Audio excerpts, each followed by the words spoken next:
On November 26, 2023, a detective in a small Illinois town began piecing together a case that grew more disturbing with every detail uncovered. Hi there. My name's Officer Montoya, and then my body cam's on. So what's going I on? think I met you before. I'm on call today. I got a report of a 2-month-old Okay. for bone fractures and cuts, welts, and bruises. Yeah, I mean, right now you can't really see anything on her or whatever. I mean, these might be, but like her head's kind of lumpy. Now, the parents said that she normally gets like this, and she was just at the pediatrician like last week.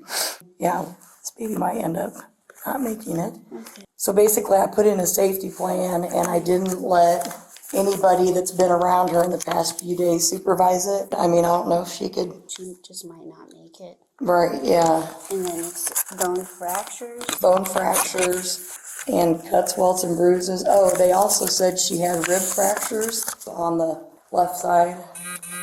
But they said there was some bleeding on, I don't know if there's slight bleeding on the brain. But yeah, it happened around, 7:30 this morning. Can you check call history at 902 Monroe and see if there was a 911 call for an ambulance this morning? Dispatch confirmed that earlier that morning they received a call reporting a 2-month-old infant who wasn't breathing normally and appeared to be choking. The detective then went to the hospital, observed the infant, and verified the injuries noted by DCFS. It was later learned that the baby had been in her father's care immediately before the incident, leading the detective to begin questioning him. Hunter, Yeah. you are not under arrest. Okay. You're not in any trouble with me. I just want to let you know that Yeah. ahead of time. We'll just start from like yesterday. Just walk me through like what you did that day, all of that kind of stuff. Whenever the event occurred, Okay. I did her daily routine. She cried, woke up, and then my daily routine is to change her and then feed her. Whenever I got done changing her, I had her just sitting my brain's not working tonight. Her changing table is right in our gaming slash second family room. Okay. So I had her sitting there. She was in a perfect spot for me to keep an eye on her. I kept an eye on her the whole time I was making her bottle. So then whenever I got making her bottle, shook it up, took her to my room. I held her like this, filled her bottle. She got maybe a good couple of drinks in, and then she started like, huh, huh. So I'm like, okay, she probably needs some air, so I'm gonna let her get some air. And then she started to like keep doing it. So I'm like, okay, this is weird. So I figured she was just choking a little bit, so I patted her on her back. So that she was acting super lethargic. She wasn't responding to me. Every time she hears my voice, she's gonna respond. I figured since she's not responding to me, I'll run downstairs, and me running downstairs, I'm crying. That bump that occurred wasn't there whenever I was hearing her downstairs. And so then I'm crying, running downstairs. I woke both my mom and my stepmom up because they were both just in bed together. Okay. So then I said, Mom, Addison is not breathing properly. So I handed her, and in the process of me handing her my stepmom, she was on the phone with 911. Okay. And then in the process of her getting on the phone with 911, and when I was going to get my phone, my mom asked one of the EMTs that I was going to ride with. She told I was going to ride with them. In the middle of me walking out my front door, they were leaving. As I was walking out the door, they were pulling out. Drove there. On the way there, I'm crying, trying to figure out why she's doing what's going on. And then come to find out, she has a fractured skull. I didn't know that because whenever she had a fractured skull, that wasn't at the house. I was holding her, and I didn't see anything of the lumps from the blood. Okay. And I figured it would have occurred whenever we were all passing around. And at that point, I was like, what the heck? What is going on then? Yeah. So then they did a CT scan, told us that it was a sign of a seizure. We didn't know at that point. We thought she was just choking. Whenever they told us that, I was like, okay, well, I have a history of a seizure. So I was like, would that have passed down from me? Because I've shown genes like my father. I said, would her skull fracture on the back of her head would have occurred whenever we were moving her around in the middle of her having a seizure. She's like, that could have possibly been the case since she has that high blood pressure on the seizure, that could have been the case. They were doing another procedure, I don't remember what the top of my head what it was. They told us out of the blue that she had fractured ribs. We didn't know that at all. And I didn't feel anything abnormal whenever she was being patted. And the stepmom didn't feel anything whenever she was patting her. She figured that when she was patting her, trying to get her to open, she obviously cracked a couple ribs by mistake. I want to be as honest with you as I possibly can, and I want to urge you that at this point, the very best thing that you can do is be fully transparent and honest with me. Seeing her and her injuries it's not something that just happens. This is something that somebody either intentionally or accidentally did. Because she didn't have that blood clot until she got here from with the ambulance. They almost forgot to grab her car seat, and her car seat wasn't even touched. This isn't something that happened on the ambulance ride here. We both know that. Okay. I want you to be, I cannot stress to you enough how important it is that if something happened that you've left out, because I know at this point you've left out something, that this is the time that you're fully honest with me. I mean, this is your baby. And I can tell that you love her just from the way that you're talking. Yeah. What happened? And don't lie to me this time. The only other thing I can think of is whenever the stepmom was flipping her around, that's whatever. No. It takes force for them to bend to the point where they break. What I'm trying to express to you is I know that this is something that somebody did. You were the only one that was interacting with her. Yeah. The only Look thing, at me. Huh? Look at me. Yeah. I'm trying to look out for you. Because going back, I can say like, hey, Dad was fully honest with me. You know, this was something that was like a split second, like, you know, heat of the moment kind of a thing. You know, he just got overwhelmed. Yeah. But if I walk away tonight and I don't have the full story, and then I have to piece things together retroactively, it's a totally different ballgame. Did you get frustrated? Did you shake her? Right now, everything that you told me doesn't account for how she ended up hurt. I mean, it could have been the way I picked her up whenever I got her real big, because I picked her up like this, and then whenever I obviously get her back up, I grab her head up. Okay. Did So it her could have been head like hit anything? Did it hit the side of the crib when you were picking her up? Not that I noticed. Did you, when you went to put her on the changing table, did you put her down too hard?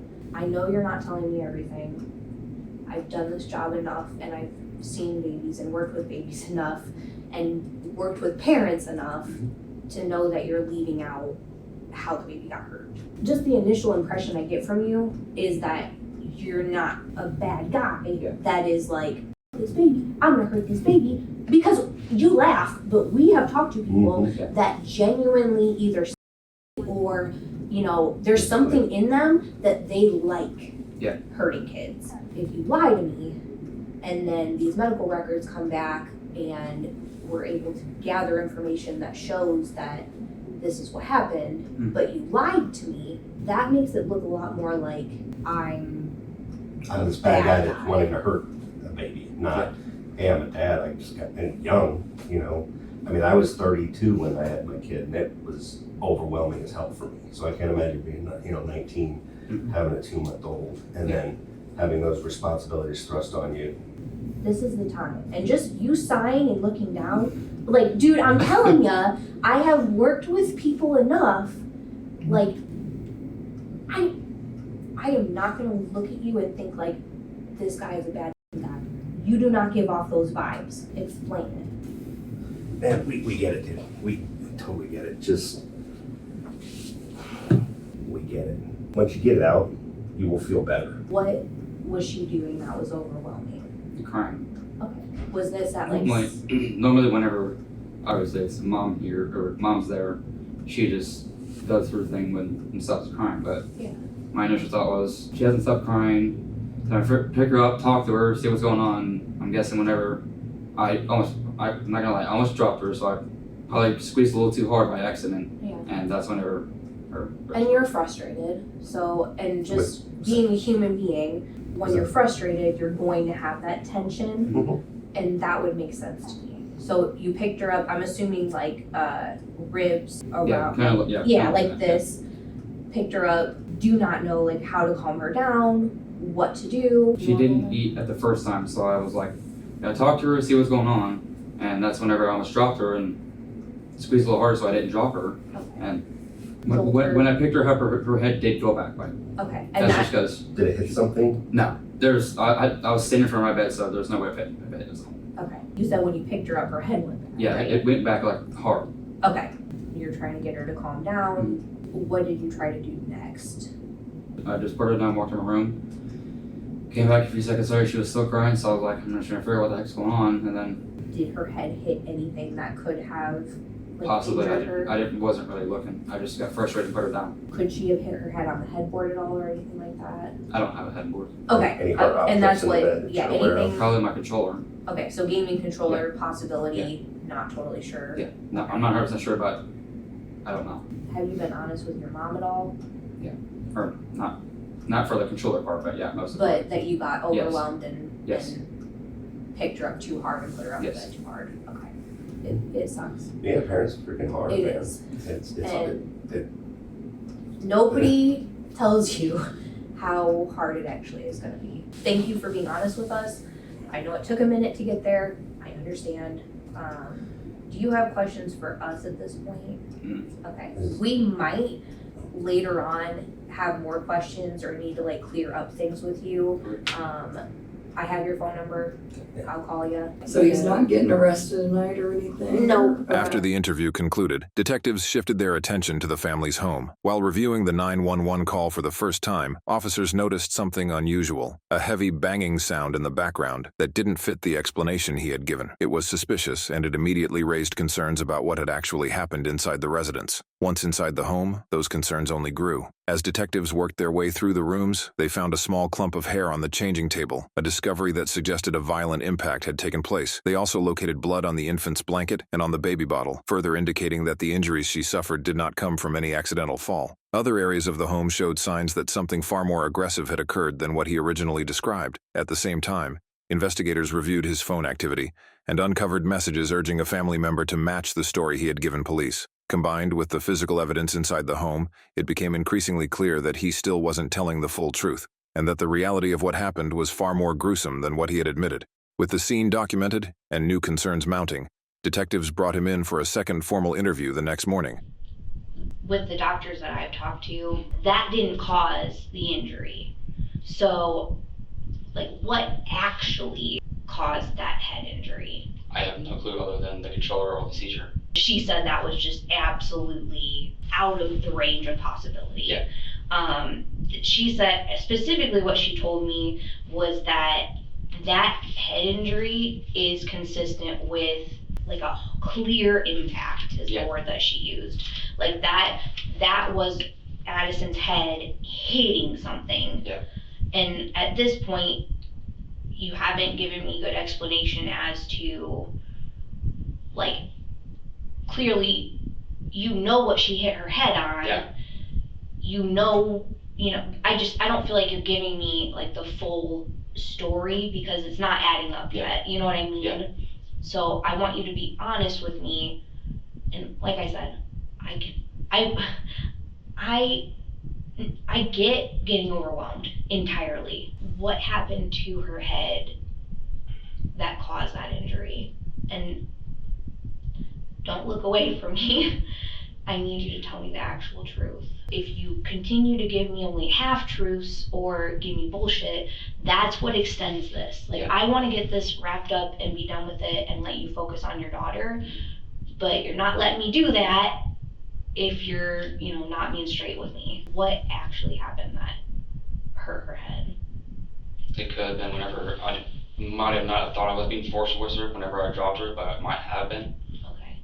But I didn't obviously intentionally do it. Did you drop her on the floor at all? Did you? No, other than maybe walking and I hit my shoulder, and that might have been her head at the time. Okay. When I was started running down to my mom's room. Her head injury would have been before you went to go get help. I mean, that's the only thing that makes sense is that she had this catastrophic head injury, and that's what caused her to go lethargic and unresponsive. Yeah. It could have been whenever, I guess I didn't mention this, whenever I was changing her thing, I put her, kind of slid her up a bit because she was falling down. It might have been whenever I sort of think I got her, I did hear a thump, and that might have been what her head hit whenever I was in the middle of changing her. Was that on the changing table then? Yes. Okay. And I'm guessing whenever I slid it up, I might have, went a little too quick or too hard and then smoked her head. Using the word like smoked, Yeah. that is like what happened. Yeah. You know what I mean? I mean, this was not just like oops. Yeah. Like this was a, smack to cause that kind of injury. Yeah. And so I know that when that smack happened, because it would have been substantial enough for you to be like, shit. Like, you know, to have like, And, oh and shit. I didn't think it was anything major at the time, because obviously she's a tough one, so I figured Yeah. it didn't really hurt her at the time because she wasn't crying any harder than she was. Do you think, with her hitting her head on like that wooden surface, do you think that's what your mom and stepmom heard? Probably, yeah. When they asked like on the 911 call, like, was somebody knocking on your door? Like, to me, that's like that's like a wood on skin contact. So like your original explanation for that about like the inflatable hitting the front door, I mean, that was bullshit, correct? I might be blind, but I'm not that stupid. Yeah, they heard it from inside, and I feel very confident that they heard Addison hit something. When she hit her head, she didn't like have any blood come out or anything like that? No, she didn't. Okay. Are you positive Yeah, about for sure. that? Yeah. So on the bottle itself, it looks like there's some blood residue. Okay. I mean, that's what it looks like, correct? Yeah. When did the blood get on the bottle? That I don't know. I might have not seen blood, but she might have been bleeding, because I didn't see any blood coming out of her mouth. Okay. Do you think that would have been after Yeah, it probably would have she hit been. her head? Yeah, it probably would have been after, her? and whenever I started feeding her, that probably is whenever it happened. She started bleeding, Okay. because I didn't see any blood on her mouth at all. Okay. Yeah, because there was, like I said, there's blood on the bottle, and then there's blood on like the nipple part of the bottle as well. I didn't see any blood on her. Obviously, seeing this now, I didn't realize she was bleeding. Mm-hmm. To me, there's only two explanations as to why there'd be the blood. Yeah. Would be either you hit her head hard enough where she would have been having some kind of, bloody discharge. I'm guessing she probably didn't start bleeding until I fed her then. Okay, so this was a text message that you sent to your mom? Yeah. Do you already know what one I'm gonna ask you about? No, I don't actually. Okay,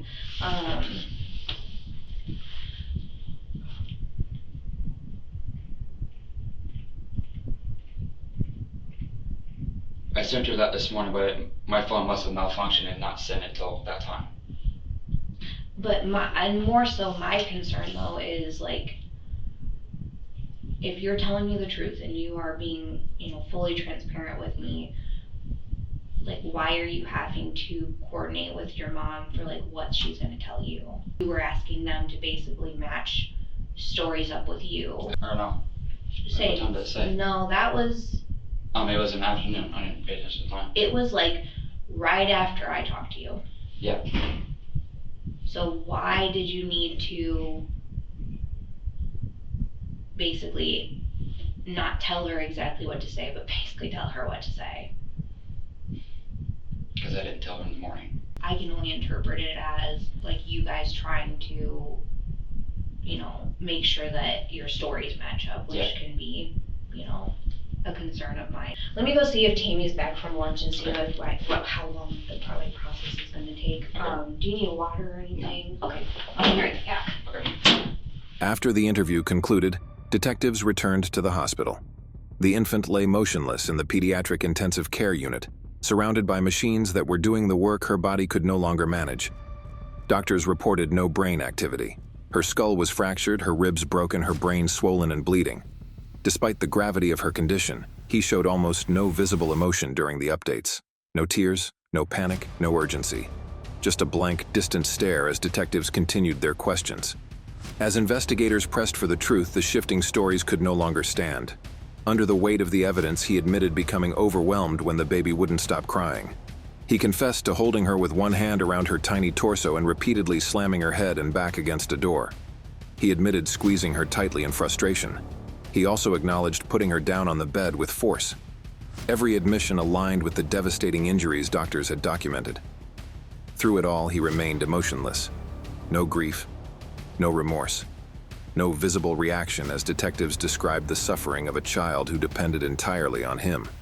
And with his own words confirming the violence she endured, detectives had what they needed to move forward with the arrest. Put your hands up, or stand up, put your hands behind your back.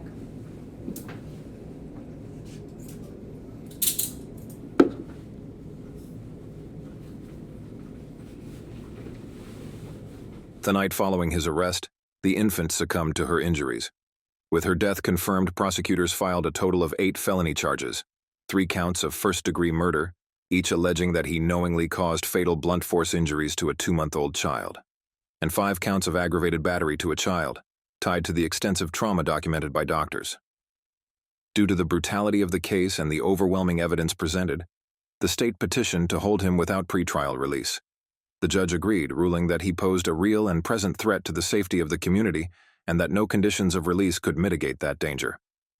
He appealed the ruling, but the appellate court upheld the decision. In their written order, the justices emphasized the severity of the alleged offenses, his admissions during questioning, and the strength of the state's evidence. With that ruling, the case proceeded toward trial while he remained in custody. Nearly a year later, on September 16, 2024, he stood before the court and entered a guilty plea. In exchange, the aggravated battery charges were dismissed. He was sentenced to 70 years in the Illinois Department of Corrections, with parole eligibility after serving 20.